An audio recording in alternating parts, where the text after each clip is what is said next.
Tracktion and Waveform users have long been fond of the intuitive and easy-to-navigate browser.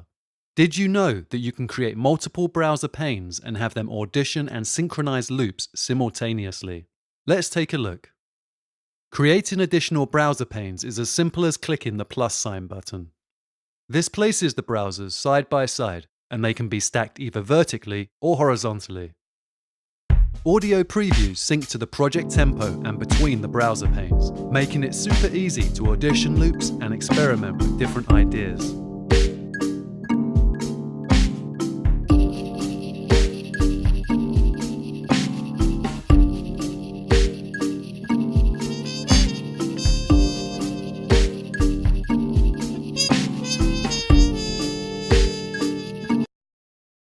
Once happy with the selection of loops, you can batch add them to an edit with a simple drag and drop.